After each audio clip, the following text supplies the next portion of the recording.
Merci. Samedi, Malamou, na ba Congolais nyos et pris de paix. Samedi, na ba Congolais d'un seul côté. Na ba Congolais Oyope, tata, maman, Congolais.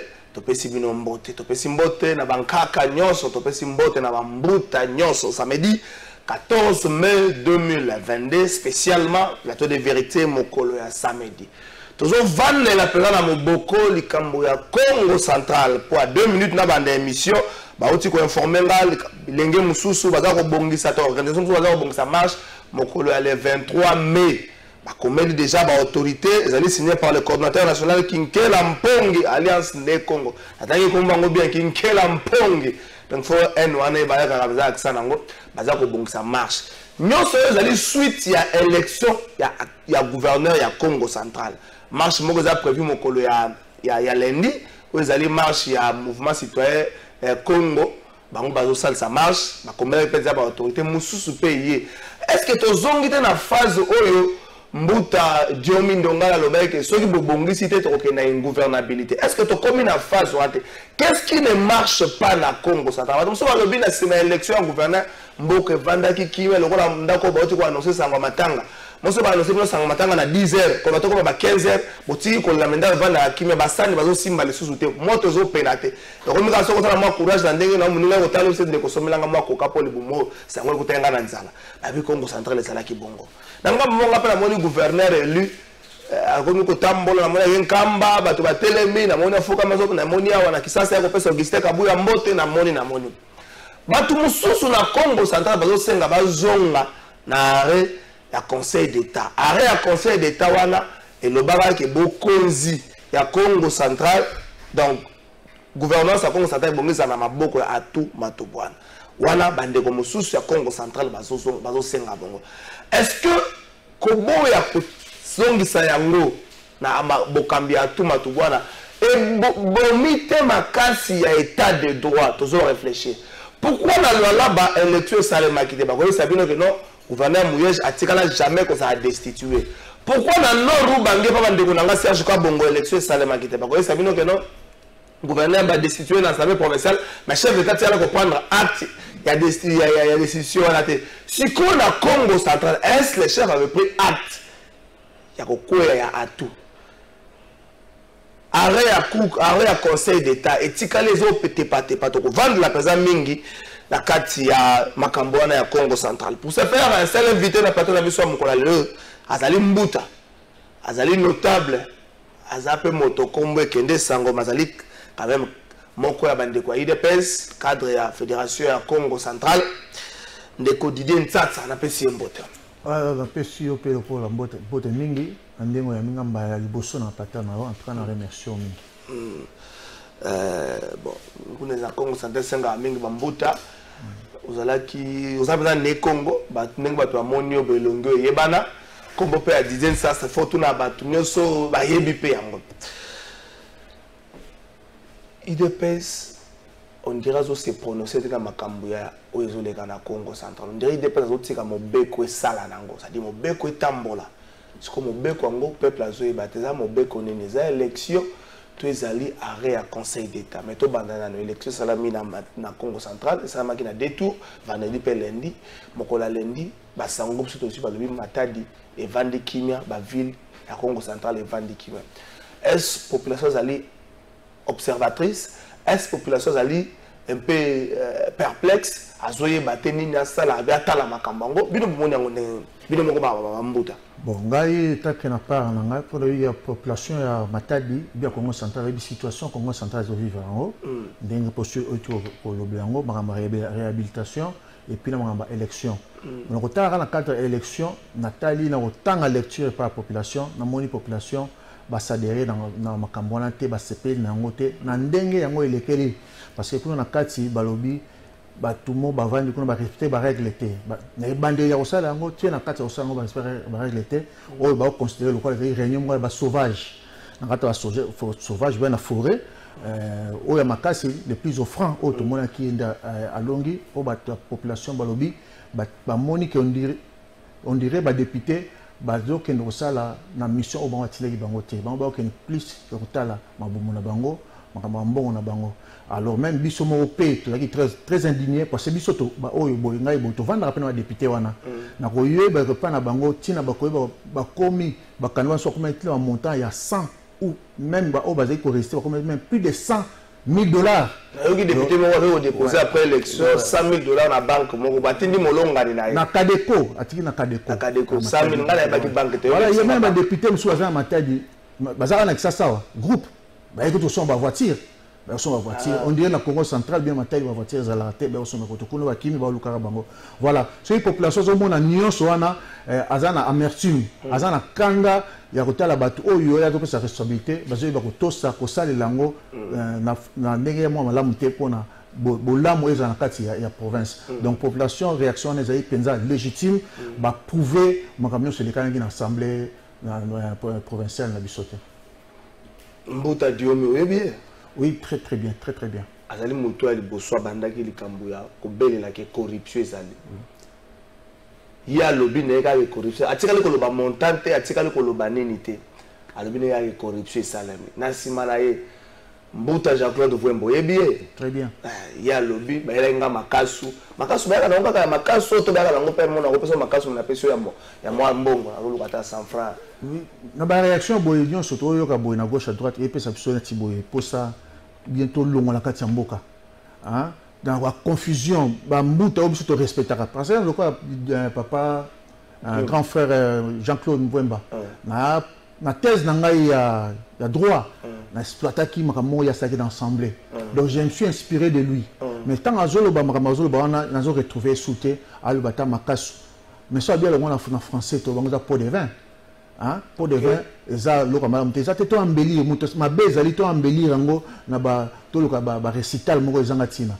Donc pot de vin ezali condamnable dans la société na biso même tant to bi ke ba to bien nini oyo président rétrocommission nous sommes allés condamnables dans la société na biso et là biloko à bannir parce que yango eko longo la place na méritocratie hein au moins tout dans démocratie ce qui botiki démocratie et évoluer na ndenge nango toujours respecter les règles toko toujours mérite moko que pousser biso rapidement en développement sikoyo mais yemo zo tuna ba est-ce que ba kenda kotala Mbuta maboko pam wakotala dans le cadre ya musala ya famille maintenant tout le monde déjà que kambozala ki liboso il pas ali électeur tant watindi ye kena mon appel électeur mususu ko yaka répondre ngai moko te pour na certains soit électeur mususu c'est-à-dire azana kati ya logique wana ayebi ke o nyonso ba candidat ba osala kuna bazokende kozwa mbongo. Or déjà au départ ngai élection wana na mona ngoza élection moko montée de toutes pièces. Élection non élection est cause dans la Congo centrale parce que tous la constitution tous la mibeko hein na mibeko to lobi que pour la élection salama ba gouverner salama il faut positionner à la vacante so positionner à la vacante élection aux alaté alors na article 198 de la constitution to lobi que ceux qui gouverneur ba pour na ba député or au sein ou en dehors il y a assemblée et puis il va investir dans l'ordonnance présidentielle pour un mandat de 5 ans. Or, dans le cas Congo central, la voté en 2019, il a fait en 2024. Alors, il y a quoi na ministre Anselo, à ça qu'il y a un message phonique, mais lésé à consulter le Conseil d'État. Le rôle de décision a zongi na c'est-à-dire mandat est fait en 2024. Donc, poste est vacante. Même dans la carte de constitution, dans les ordinaire. Il faut mandat ici là, et puis le extraordinaire. Dans tous les cas, à tout moment, il ne se figure pas là. Et de manière ordinaire, mandat est à 5 ans, 2024, et dans démission ou de situer, ou empêchement définitif, ou décès, et ça n'a un côté. Donc, comment nous organiser l'élection? Surtout, ce que vous avez ceux qui ont sous-bassement, la décision, un acte, la décision le 24, il y a le 4 décembre 2019. Or, acte on a détruit le jugement Mobimba. En pénal. Déjà dans janvier 2020, basi prononcé déjà destitution na yango. il y a destruction, il y a PV. Alors, et vous avez casse que la conseil, la cour de cassation a confirmé en haut. Hein? Alors, et jusqu'au casse au bien à droit, couler en force des choses jugées. Et puis, bah détruire PV bah détruire en haut avant même arrêt mon cours d'interprétation à cours constitutionnel et bima. Parce qu'il a détruit PV. Donc, tu vas fonder sur tes raisonnements et décisions à tous. Si base, il y a PV. Il y a interprétation, il y a cours constitutionnel, et Boma, Marambo Nyoso, Yoso expliqué le rôle de la juriste, non, d'abord, il faut tout ça logique. Arrêt, ils demande d'abord, demande d'interprétation. Il y a l'article 147, demande à interpréter. Alors, bon, il a souffert comme décision. Donc, on a des confusions, on va dire que constitutionnel, mais on a des arrêt d'interprétation, arrêt expliquer le lingue pour la Bible, nous sommes le modèle. Arrêt en retard, déjà PV, pour aller plus loin. Donc, PV va vous ni les faits avant arrêt d'interprétation. Oui, avant, ouais. C'est exactement ça. Même arrêt à cours de cassation, avant même arrêt à cours constitutionnel. Voilà.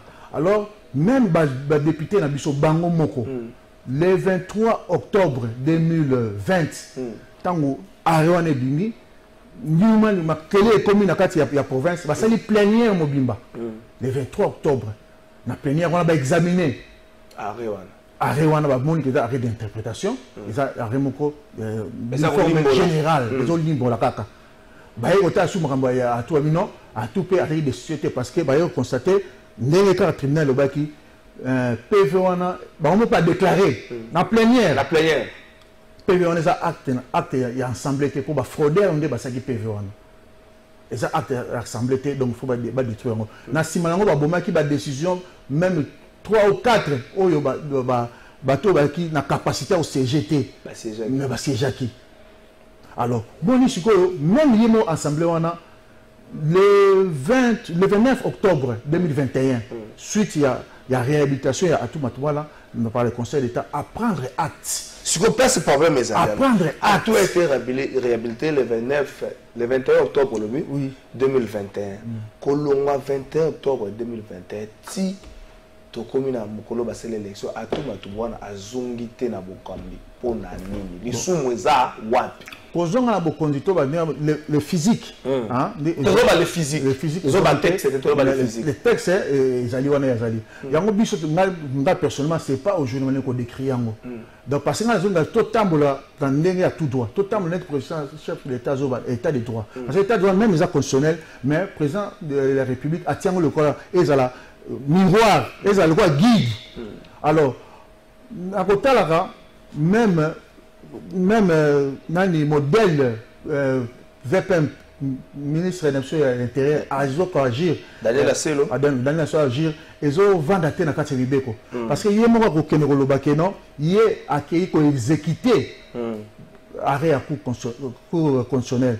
Donc, il y a un ministre qui a exécuté arrêt au Congo. Alors, arrêt, il y a un long bimi pour s'exécuter, aller pour s'exécuter. Donc, il y a des gens qui ont exécuté arrêt d'interprétation, arrêt oyo, donc, oyo tolobaka, et ça, pour exécuter de manière proprement dite. Parce qu'il y a une explication de manière générale. Il y a des exécuté. On est justice exécutée, il y a des exécuté. Alors, justice a exécuté. Ordonnance n'est pas naïe, il y a solo, il y a la décision. Il y a pour s'exécuter. Donc, voilà. À ce déjà l'obstacle. Oui, c'est déjà un obstacle. L'obstacle, on a déjà mis sur considérant honnête, na droit, la rébellion. Alors, ça, la rébellion, n'a mis beko, parce que, arrêt, na niveau, on a ceux qui va salir, on a exécutoire, ce côté, au bouki, ni beko, aux autres, ni beko.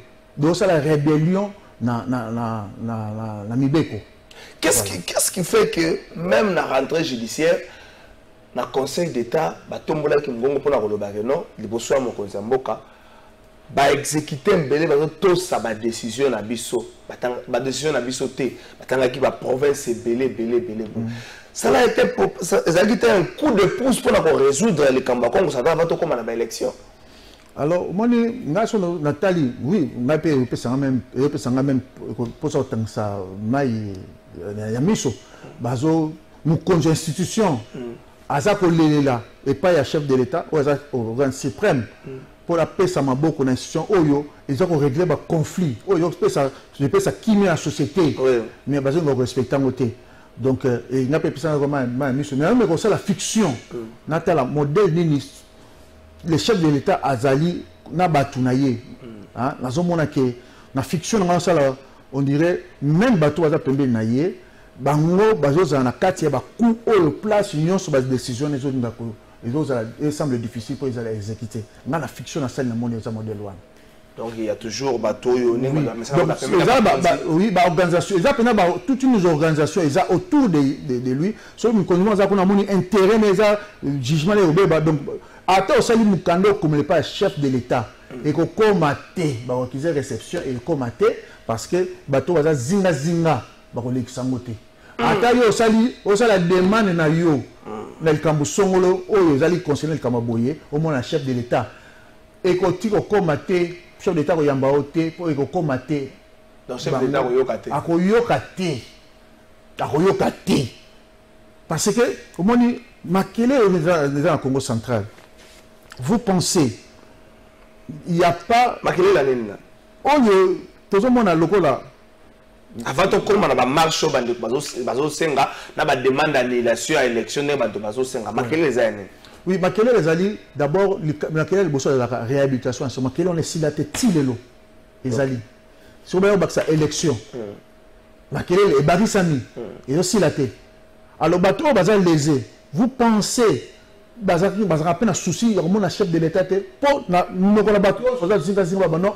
ils ont les problèmes à chef ils ont les problèmes à chef biso sauté ils ont les problèmes à chef voilà donc ça ils ont les problèmes à chef bango ba chef nini ba rien alors est-ce bateau bazal lésé bazana poste okuta na chef te bazana besoin nango so ba okuta na te peut-être to bani bango c'est une organisation ça une peut-être permet la chef bazana ba intérêt na bango déjà de to sala ma Congo central moni ba corruption auto mona grande échelle salamana na Congo central te depuis ba élection banda au sala mais salamana na modèle wana te comment ça je vous dis la vérité tu au-delà ba 100 000 tu ba nous allons ba 2000 bon na yebité na la tiko kana makelele ya corruption modèle wana te tant sur ba rimé ko zala mais ya modèle na tiko yo raté ozomona mais sur otali au moins bateau baza tout autour à chef bazale ku na Congo central donc nous sommes on a élection à l'année bateau ba kana bazali dans Congo central alors dans yebité na ba candidat au moins est-ce que bazali capable de so ba 3 millions sur ça ba mathématiques na yebité ils ont pas chef de l'état pour ba so bazali ba candidat chef de l'état le chef de l'état peut s'en ba corrompre bateau c'est comme ça on va salir comme chef de l'état hein moi je me pose aussi la question parce que élection il a eu monter de toutes pièces. Après, nous avons manakati. Non, candidat chef de l'État. Donc, le chef de l'État a promouvoir la corruption à Congo central. C'est ça. Le chef de l'État a des zones à Congo central. C'est chef de l'État. Même retour, il y a tout. Il y a problème dans Bangote, il y a problème chef de l'État. Ata erreur, il y a Masalaki, mais il y a des chefs de l'État qui ont voilà. Donc, moi, je me pose cette question. Ou bien le président Azali Soussou n'a Azon n'a su faire rêver bisoté, autre qu'on rêver. Pour Azali, membre de l'EPS. On a un état de droit. Oui, non, oui. Moi, je veux que le président continue à nous faire rêver. Ce qui est sous modèle, on a le sens n'a biso avec tout le monde. Eza wapi. Eza sous wapi. Donc, on peut se retrouver dans le chef de l'État si vraiment c'est dans un cas d'espèce comme ça. Hein? Et Salami, tout le monde a peine que non, nous avons besoin de Salama. Le Congo central, tout comme ça. Mibale. Moko Azar. Moko Azar l'impérium. Moko Azar l'impérium. Soi-disant. Sur autre, la peine dans le théâtre, il faut ordonner. Mais là, pour cette élection, Azar n'a pas été balamoko à cette élection. Azar il faut quand même, sous Basmez, il faut quand même pont Ezala. Parce qu'il y a un vide. Oui. Exactement. mais bakojoigner soana parce que bako va permettre le président bako la même ordonnance pour le président signer. Alors le président a signé mon kilomombe oganga, le président a violé la constitution. Voilà. Ce que vous pensez la minute s'il faut réparer les choses, que faire? Non, la vraie réparation c'est respecter la loi. Parce que même la justice au sein de la pona et puis ça équilibre dans la société. Tu as dit que le problème il y a VPN na le gouverneur à tout le monde et ça qui conflit.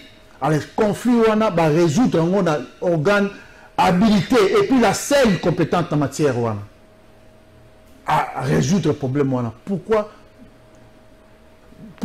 il faut qu'on continue au Tchabakal? Pourquoi l'empêcher? A-t-il dérangé Nani à tout Batouban? Je me pose aussi cette question.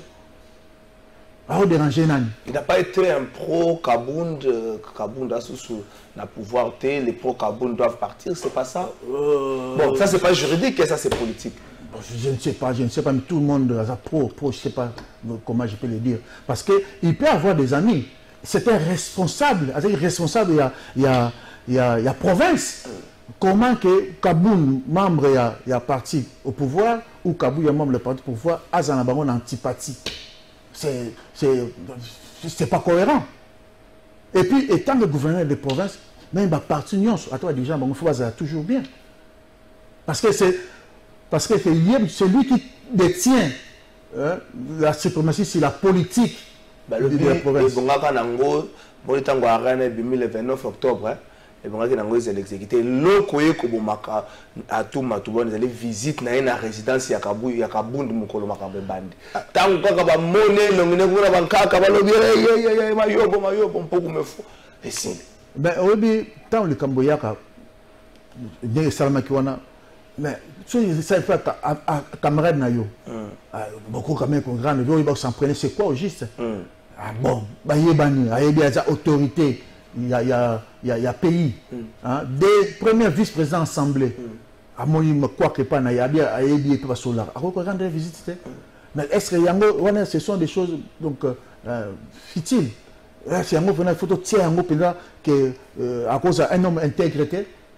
Un homme qui ne soutient pas les chefs de l'État. Qui règle des comptes à Toumatouboana pour que à retrouver siège Joana Teki? Parce que Koyokayo, le quotidien ça. Les textes c'est le texte c'est réhabilité. Mais qui règle les comptes? Parce que le bien Assemblée provinciale avait pris acte. Oui. Mais qui règle les comptes? À Toumatouba. Bon, au début, je savais qu'à Toumatouba avait des problèmes avec son parti, les PPRD et puis les FCC. Donc, il faut boire à qui est. Mais après, il y a Atikali. Azaleti mutuel bosso to kolo bake azali mona union sacrée. Conflit on les qui na FCC mais tango batinu soyé na union sacrée donc batuana o kaka bazali en conflit c'est retrouvé qu'on a babongisi bana kati bakota kata sillage donc ce sont et là batu kaka o yo wana même personne ba yé na kati union sacrée ba ko continuer guerre na bango wana donc ça dit quelque part il y a un FCC sous-entendu mais qui a que jouer na bango quoi marionnette sans le savoir que à tout Aza quand même une personne importante bon c'est important mais na ba bravoure na ye to moni ndenge parce que na yebi na mona parce que na sa IP candidat na mona nda azobunda na élection na IP na obunda c'est un homme aussi na respecter parce que il sait quoi affronter la difficulté. Si on a phase haute, on a phase haute, on va conclure dans ma campagne. Un mouvement citoyen, bilingue, il y aura marche ce lundi, il y aura marche le 23. Par contre, a annulé l'élection au Salamaki na Congo central. Bangote batu babandi. Tango mbuta diomi alobi mbuta mvomba yego loba ngate lolo tuna mbuta mvomba yebiza bizo makaso angweza laki ndenge nini kako bizo to somba ka mwa desa mwa tobasa to ya laki na forme msoko makaso msoko yoka tamu somba ngo na pullman o za mwa 10000 bizo makaso bizo ka ngo desa mwa tobasa na bizo ki ayepesa kinenga bakomi ko senga ba annuler élection wana est-ce que ça été comme une gouvernabilité dans 4 provinces? Ce qui va annuler l'élection. Pour la recommander, on imagine. Dans la vie, l'élection m'a monté de toutes pièces et il y a au tchad des autres. Donc, on va annuler. L'élection, elle a une place dans le côté. Donc, oui, c'est vrai, on va annuler. La règle normale. Règle normale, c'est case du départ et Zawapi. Case du départ et Zawapi. Mais déjà, le poste n'est pas vacant. Tous à la place où on a, tous le canini. Tout le temps dans ma baie, l'organisation électionnelle Salami dans ma baie, il n'y a pas un soubassement, tout n'a pas été déçu. Décision de réalité. Exacté, il y a assemblé la bicho, il est déçu à tout Batouboine, exacté. Il y a le 4 décembre, il y a un tribunal. Il n'y en a pas. Le président de la République n'a pas révoqué à tout pas démissionné. Voilà. Non, à toi démissionné, le président de la République a révoqué. Rien. L'Assemblée provinciale passe dans l'acte de mon côté. Exacté. Donc, je vais forcément parce que le groupe, au moins 23 candidats. Pour moi, c'est 23 groupes. Bango nyonso ba mentor na bango bazana kisasa bazana na sillage ya président bango tout baza wana donc souci na bango ba yoka ikaka ba yoka ntema no beta na ba sango ba millions ko centré ok ngai na tumira men ko tanga na ba tama tela ba assignation o ba gouverneur ba pesa na ba régie na biso wana mais il y a pas vraiment suffisamment d'argent au Congo central actuellement il faut encore les chercher. Mais bango nyonso bazana mitu na bango bakupa bango bazana même mise na Congo central. Bani bazana même mise ba groupe bango nyonso candidat zo ba tout premier pour bango so candidat président. Maintenant toi si mentor na sire non na soyez na président. Na soyez na président yo de candidat. Bango nyonso même bioni akoyeb sayo que hier candidat président. Bango na so vérité. Tout le monde va dire un candidat président. Même où il a gagné un candidat président. Même où il a Nefertiti, tout le monde là. Baron Nyonso, il a candidat président. Voilà, il était candidat président. Voilà, Baron Nyonso. Donc Baron Nyonso a un mentor dans Bango, dans le siège à président. Il souffle. Ah, président Biyo Kende, à soutenir. C'est ça. Donc, tout le monde, c'est une même mise dans la province. Donc, Kinshasa, les autorités qui sont à Kinshasa. Kinshasa, bâtir au volet sur la face, Congo central sur le développement, ils ont que les alliés Kinshasa. Bâtir un gouverneur. Oui, bâtir un gouverneur, on a mis tranquille, on soit les cas. Les Kinshasa, rétrocession, il y aura bien été. Bon, on a mis sur son mona et outil, la société Songolo équipée par Moutoumoko, à 15 millions, la présidence. C'est-à-dire qu'il cherche la Congo centrale, le gouvernement tranquille. Nous, on se cherche encore. Oui, l'opportunité est belle, mais toujours sur un côté. Toujours quand même, toujours en bon, on a besoin de la biso. Tout le monde a tout le monde na Congo central, na Congo yo. Avec son bon Snell, na Congo Brazzaville 30 millions. Et que courant est ça au Congo central. Toujours en bon, ils ont raté. Toujours en bon, toujours ébélé. Péage na biso. Bon, on est sur Rawat. Kinshasa. Ils ont combien au Congo central? 150 000 $. Pas maréchal. 3% seulement. Ils ont en province. 3% seulement. 3%. Bon, on a 7% sur ce qui est d'Arabat. Tu as dit que sa société va travailler, ça, tout. Mais les restes, c'est qui est d'Arabat. Mais voilà. Donc, faut que les ambitions de Congo parce que nous sommes complices à ma baie. Parce que nous voulons pas être unités. Nous sommes les bosses. Tout à nous avons été. Congo le leadership n'a pas sur les athées. C'est ça le problème que nous avons Congo Yamouana. Voilà.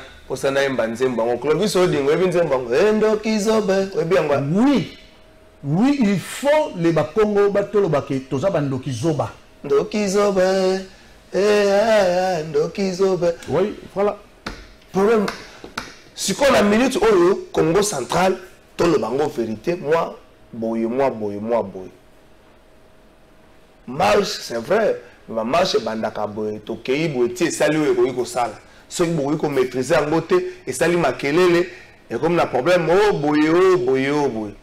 Est-ce qu'il n'y a pas aujourd'hui une solution? Oh, bon vandi. Makukuma tatu, bon vandi, botali, vous allez autopsie, qu'est-ce qui ne marche pas dans le Congo central? Parce que dans le quinquennat, où la présidente de la République Congo central à connaître quel problème. Bon, vous vendez, qu'est-ce qui ne marche pas autopsie, bon, vous proposez remède, le problème, même où il y a l'Ogra qui j'avais toujours des problèmes. Mais, le président de la République a fait ce qui est Bambuta. On a initié même tout ça, le dialogue dans le Congo central. Moi, j'étais pour. Mais ça, c'est une candidate pour la proposition. La proposition, qui ne peut pas le développement, si tout un problème, il faut un besoin, souci pour le développement. C'est bien, vous avez héritier, voilà, tout ça, on a sens. Mais les problèmes, non, Bambuta, on va créer. Place où on est solo là. Non, Bambuta, on est solo là. Non, Bambuta, on est solo là. Ok. Voilà. Non, Bambuta, on est solo là. On est solo là. Et la province, non, Bambuta, on est solo là. C'est vraiment très malheureux. Bambuta, on est solo là. Si tu as 7 minutes, tu as 5 minutes pour refonder. Si tu as une phase où tu as une élection dans le Congo central. Il faut parler de Congo central. Tu as une élection dans le Congo central. Ce soir, le gouvernement aura du mal en harmonie avec la population. Or, pour mieux déjà, il faut être en harmonie avec la population. Yo moko mbuta didien ça c'est le bien. Et ça le Congo central beaucoup mieux gouverneur mi balé. Moko azangi imperium, moko bazo le kabapé c'est imperium. Tout ça là. Il faut être droit. L'élection c'est une maison sous-basmaté. Il faut être droit, il faut être correct. Les chefs d'État ça pour la photo. Bah candidat sur mon ouana, bien bah tout le monde va prendre premier chef d'État, que ça la photo, que la chef d'État saliboy. Mais tous ont le droit. Tous ont le droit. Et ça sous-basmaté, il faut l'enlever. Il faut l'enlever. Vous pensez que ça le besoin de l'enlever? Mais pourquoi pas? Le ministre n'appartient pas au ministre de l'Intérieur. Les paysans, il y a des règles à suivre. Il y a la loi est là. À Tali Bakamnaye et Vandité, c'est le désordre. PC Tanyon, même député national, PC temps pour accorger il n'a pas saisi cette opportunité. Maintenant, il y a le désordre. Il y a le désordre de la province. Combien à temps tu as soufflé, c'est ça la bonne, mais j'ai combien pas naïe. Faut combien pas naïe. Voilà. Nous y sommes dans le Congo central. Mais on ne respecte pas. Même si tu respectes le Congo central. Pourquoi on impose l'élection place élection égalité? C'est pas ça. Le gouvernement central va éviter le Congo central. Sur le chiffon, il veut tourner tout le monde en bourrique. C'est l'élection. Pour moi, moi, je vais être comme ça. Ah oui, comme ça, est-ce que les cas problème de attends l'équité na côté na tira liboye na ebike là sur l'équité conséquence dans vous années sur l'équité c'est que tu tika la formule que oya ko ya utuko zala élu ndé ba PC impériaux conséquence dans vous années mais Mikamé zali on a ses promesses à chef de l'état il aura dit ton conseiller qui a violé la constitution le problème est resandé le problème est à chef de l'état bien pousser pour la population de Gamba. Wow. C'est ça. C'est ça. Mbouda Dieu, mon rôle est garanti na ngatoe na makasu. Oyo makasi na makasi. Mbouda Dieu, pardon, so zonga na kisasa. Rôle est garanti na ngato penga makasu. Makasu kaka. Ah, komiso ba yana ndako mtu ba yaka pamba te foko yana mwa makasu. La circonstance nini na yana ndako na opa mamba élection. Ba yebisi nga to comme na sur ba sanga ba député professeur Bakimi. Oui, mais belé bazalin ça ça. Le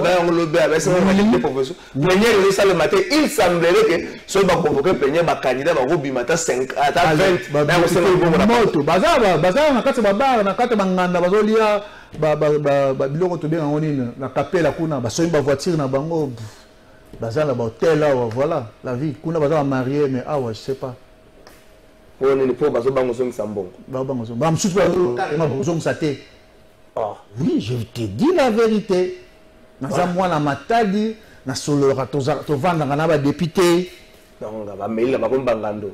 Bango bien. Tu vois, mon élève wana. Tant ba député ba gina. C'est ça. Modèle ba tant ba yamba.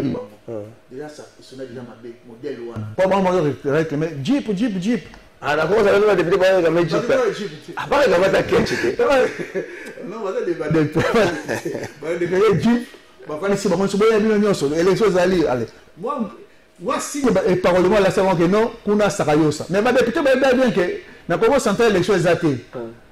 Et que ça athée parce qu'il y a tout le mois. Mais tant que l'action que non, bon ezali, ba faut le couloir, ba mon oben.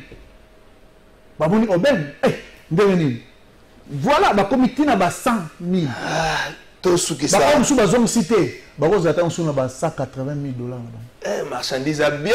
Ah, non, moi je ne vais pas pousser bilenge ba wele les plateau pour le ça ba député provincial. Kasi on m'a besoin de battre. Mbuta dit ça tout ce qui ça le basuka. Ba tu ba retenir nini. Otalisi et si ka problème vandi, otalisi nengeni ne justice à réparer. En 1 minute, ba tu ba retenir nini na passage ça yo. Le lobby Congo ça veut dire qu'on gouverneur mi balé. À tout matouane au justice réhabilité mais vandate nan deko a yesiko docteur Guy ou a chose de la paix ba vendre na kiti ya Bokonzi. To retenir nini? Que faire pour le Congo central? Donc pour la on a il faut ba to retenir ko tambola na biso na mboka to yoka na ngoza na kati ya mibeko. De to ko tambola. So to tambol autrement. Hein, même to za ba coutume ba notable mais so ba notable ça eloko mozali pas conforme à la loi, ils annulent. Ils annulent. Donc, ceux qui justice et jouent décision nango pour état kimia. Bah, jouer décision modèle loi ils sont sur tozala na simalango pour décision pour la justice. Ils ont exécutoire. Hein? Ils ont s'opposer na bisonions. Donc, justice nous a tranché qui à tout matubana zonga justice ali pour na biso. Là on trouve bien état de droit. Alors il faut que tu aies merci Mbuta Didier Tsatsa on senga Mbuta dio mileka na nzela na ngai nazo mwa makasu nazo senga Mbuta dio mileka na nzela na ngai Mbuta Jean-Claude Mvwemba mwa makasu lokola yake yezo ta makasu ngapesa nga ntsamba nazo senga yo momuntu lobaki makamu naye Maurice Gandu na funda bato te Alva Image kwa sana reji na funda kana na funda mutu moko lenga mulai